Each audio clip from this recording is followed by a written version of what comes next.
मध्य प्रदेश में शराब फिर सियासी मुद्दा बनता जा रहा है। उमा भारती ने मोर्चा खोल ही रखा है और इसके साथ ही विपक्ष ने भी अब घेराबंदी भी शुरू कर दी है। शराब नीति को लेकर अलग अलग बातें की जा रही हैं, बावजूद इसके कि उनके कार्यकाल में भी कमोबेश ऐसी ही नीति थी। देखिए ये पूरी रिपोर्ट।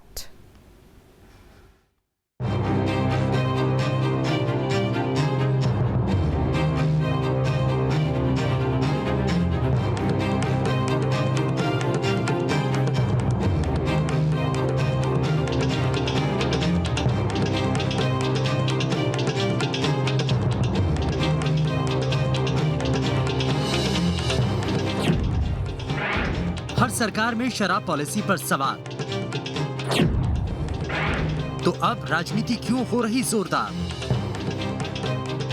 जिसकी भी सरकार रही, सबके राज में शराब की पॉलिसी उदार ही रही। शराब से होने वाली मोटी कमाई की वजह से हर कार्यकाल में कमोबेश ऐसी ही स्थिति रही। तो सवाल है कि जब अपने कार्यकाल में शराबबंदी की ओर नहीं बढ़ पाए, तो अब शोर शराबा क्यों? क्या शराब से होने वाले नुकसान की बात अब समझ में आ रही है या फिर इसके पीछे शुद्ध रूप से सियासत है? देखिए, मध्य प्रदेश में जिस प्रकार की शराब नीति है, उससे कहीं भी नहीं लगता है कि मध्य प्रदेश में एक जन कल्याणकारी सरकार बैठी हुई है।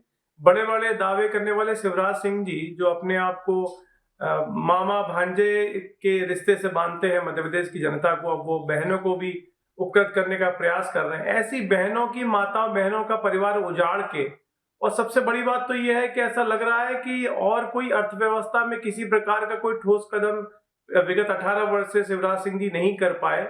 और जब आर्थिक रूप से चौपट हो गया मध्य प्रदेश, तो सिर्फ और सिर्फ शराब को ही उन्होंने एकमात्र ऐसा साधन बना लिया जिससे रेवेन्यू की उगाही करना चाहते हैं। एन केन प्रकार वो सामाजिक जो ताना बाना उसको भी नहीं देख रहे हैं। विद्यालयों के सामने हर दुकान जो शराब की खोली जा रही है, उसके 500 मीटर दूरी पर दूसरी दुकान खोली जा रही है।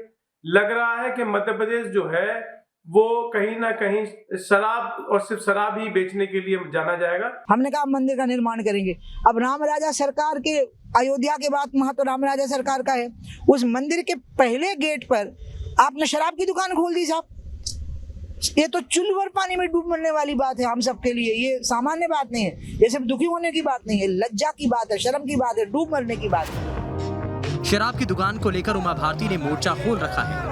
रामनगरी ओरछा में वो फिर से विरोध करती दिखी। एक शराब की दुकान के बाहर गायों को बांधकर गौशाला खोलने की भी मांग की। दिलचस्प बात यह है कि उमा भारती के विरोध को कांग्रेस भी अपना हथियार बना रही है। तो क्या ये माना जाए कि शराबबंदी से ज्यादा फिक्र 2023 की चुनावी रणनीति को लेकर है? आपको बताते हैं कि आखिर किसके कार्यकाल में शराब पर क्या नीति रही। दिग्विजय सिंह के कार्यकाल में जिलेवार केंद्रीकृत व्यवस्था थी। जिलाधिकारी ही ठेका देते थे। राशि फिक्स करने का अधिकार जिलाधिकारी को ही था। फिर उमा भारती के राज में हर जिले में दुकानों के समूह बनाए गए। हर समूह में 3-4 दुकानें रखी गईं।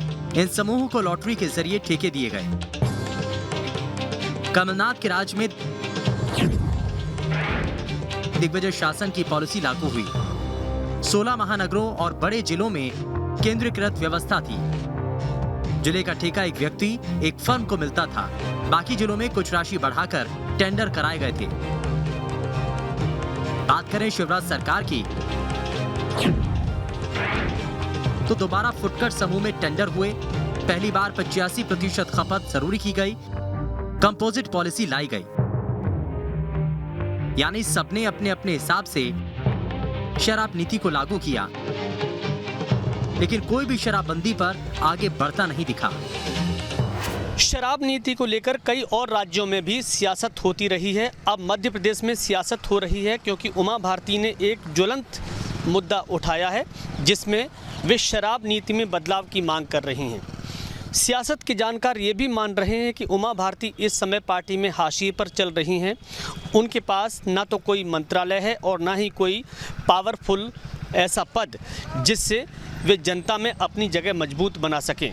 लेकिन उमा भारती एक बड़ा चेहरा हैं। मध्य प्रदेश की मुख्यमंत्री रही हैं, कई बार केंद्रीय मंत्री रही हैं, कई बार सांसद भी रही हैं और इसलिए उन्हें ये लग रहा है कि उनके द्वारा चलाई गई ये मुहिम अंजाम तक पहुंच जाएगी। अब देखना होगा कि उमा भारती के इन सुझावों पर मध्य प्रदेश सरकार क्या निर्णय लेती है। Vinod Sharma, news state. खबर तो ये है कि पेट्रोल डीजल के बाद शराब सबसे बड़ा राजस्व का जरिया है। आय के स्रोत बढ़ने पर ही शराबबंदी पर विचार संभव है।